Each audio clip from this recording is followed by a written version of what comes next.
Lots of people have been asking when this is going to arrive. This is a 7.8 on the picture, not a 7.7. Anyway, as soon as Jamie got back from his holiday and got his ass in gear and sends the paperwork over, we can get it sorted. So hopefully early December, which is probably, what, 3 weeks off now? 2 weeks off.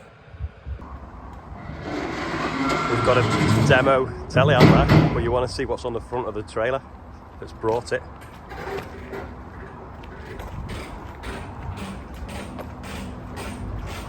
Guess what it is, yeah?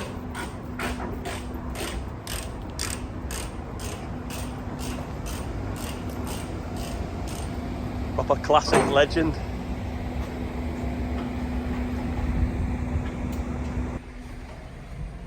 Be rude not to have a look at the 7.7 while it's here. You've just got park, forwards and reverse, and then you just click it forwards. Power quad gearbox, 3 spools. Nice Bailey low loader. This is pretty much similar to what I've bought off Jamie. Cast wheel centres, full set of weights. Good place to put the top link.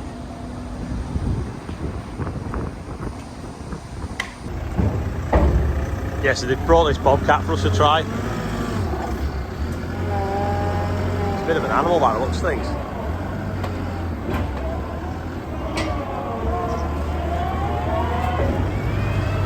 It's got some ground clearance.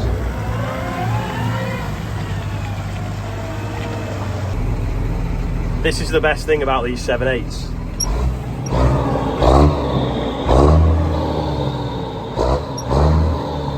The noise. Listen to that.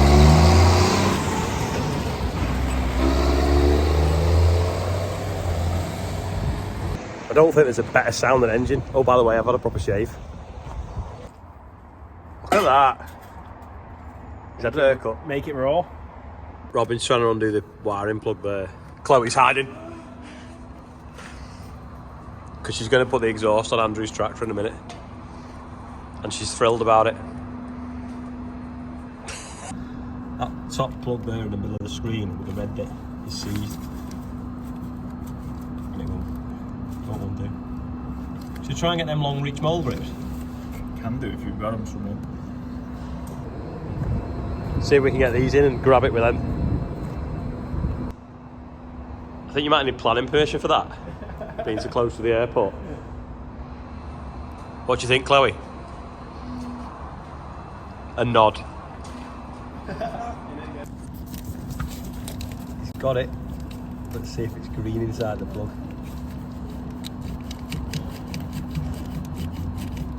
She's tight.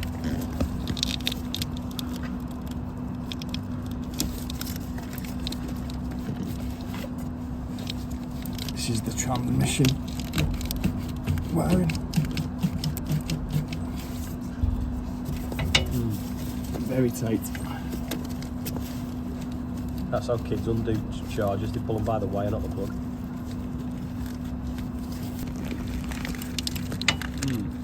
Looks alright, to be honest. Right, plugs have been cleaned. Will it work?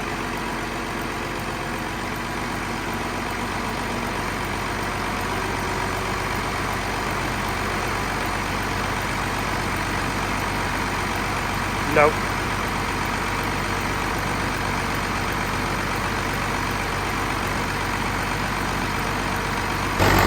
I've never seen a lift plug do that.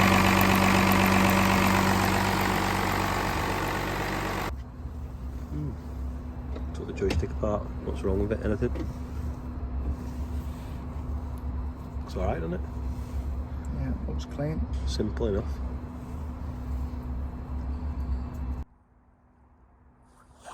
Proper jammy dodgy wheels now. They're all painted. They just need lacquering. And then get them back on, wheel it forwards a little bit so we can get the hub lined up for the oil level. Top the hub up with oil, because obviously we drained it when we did the drive shaft. And it's pretty much finished. Clean all the windows and then polish it with like this fancy stuff that flattens the paint and gets the lacquer like really shiny. And then we then have a black Fendt. Like a month or 3 weeks after we started, but I'm sure It's defo worth it. The guy just been coming to pick up some sunflower seeds, and as he's sort of turning in the office car park, the fella didn't realise and overtook him. And anyway, they've ended up colliding with each other, and it's a bit of a big impact. So the van's now in the middle of the road, so we're going to lift that out of the way with a Merlot. Everyone's a bit shook up because it's obviously quite a big bang. Andrew was in the workshop, wondering what was going on, but there's no major injuries. People just got cuts and grazes, luckily. Just shows you how strong modern cars are.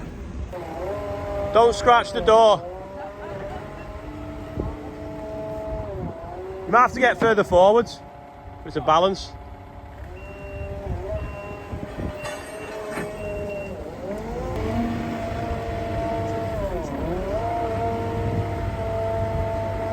Whoa, whoa, whoa.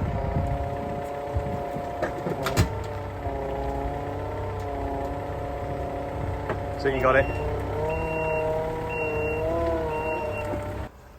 Look at that, where the tyres left an imprint on the body panel. And then it's munched that side because he's hit the sign. Hey? A little bent here. A little bent the spring and the wishbone, yeah. Flatten the sign as well.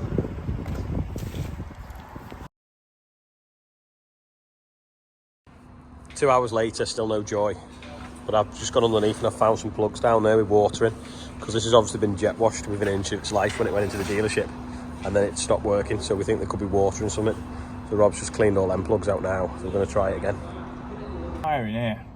Yeah, has all that been repaired then, yeah? Yeah, well, it just had tape round it, and then someone's put a join in there. Well, I'd check that then, it'd probably be green. It's quite handy that coming on demo, because it comes with a nice coat, which is essential when you've got man flu. So a little bit of an update. I've been a bit unwell all week, suffering from what turns out to be man flu after doing several COVID tests, including the PCR test. Unfortunately, Charlotte has actually got COVID, so she's isolating with her mum and dad at the moment. Anyway, I thought I was coming down with it, but after doing 3 tests that said I was okay, and then went and had the proper test, like the one that's more accurate, the PCR yesterday afternoon, and that come back this morning and I'm okay. So it is just man flu. So I hope Charlotte gets better soon, and I hope I do as well, because I'm sick of blowing my nose. Andrew's cut the pipe down a bit shorter, so he doesn't need planning. Just going to put it back on now. He's putting the weather flap on, stops the water falling down the exhaust and going into the turbo. Robin's given up on this for the night now, after like 5 hours, but he's found loads of repairs down there. Loads of wires are really badly corroded, so he's going to cut them out and replace them all tomorrow and solder them all in properly, and then hopefully it should clear up the problem of why it's not selecting forwards or reverse. He's tried all the relays, cleaned all the plugs, but if anyone else has got any ideas, leave a comment below and he'll read them later. Is that making up for something, is it?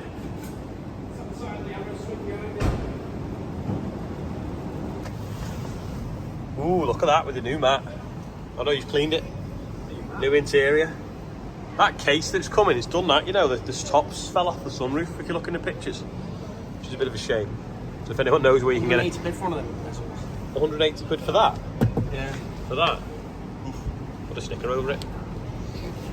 Yeah, so anyone knows where I can get one of them roof panels for the case 4494, let me know, because when you look at the pictures, I don't think it's got one.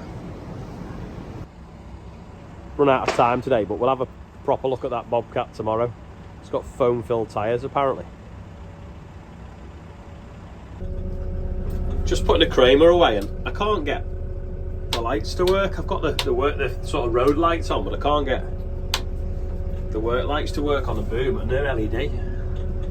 So I don't know what it is. Anyway, I'll manage.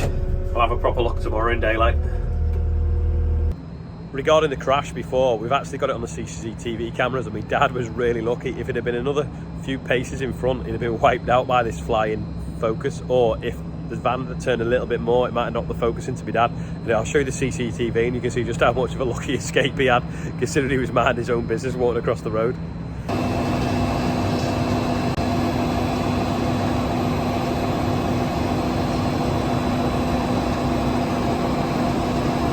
Charlotte sent a Chester update. He's now discovered swimming. Come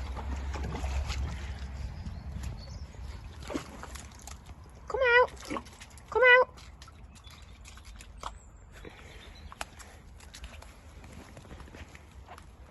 did a bit of research last night, and I think that 4494, I can't actually find any others in the UK or any pictures of any, and actually not actually that many working throughout the UK. And the photographs of Richard Parris's website from a few years ago does look to be the same tractor, although there's some hydraulic pipes on the back that look different, but there's a mark on the bonnet that looks to match. So I think it could be that one. I'll have to maybe speak to him and see if they brought it in. Anyway, a couple of birthdays behind me. Nick Dove, so that's Dove Farms. His wife's birthday was on Monday, but he only told me today that's how laid back he is. So happy birthday to you, and also Will Burkett as well. So happy birthday. Anyway, I'm going to go in now and have a really hot bath and try and get hold of my man flu and hope that I've shook it off by tomorrow, and then we're going to have a proper play on that Bobcat, and I hope Charlotte's getting better soon as well. So I'll see you all tomorrow. Oh, and hopefully Rob will sort his tractor as well.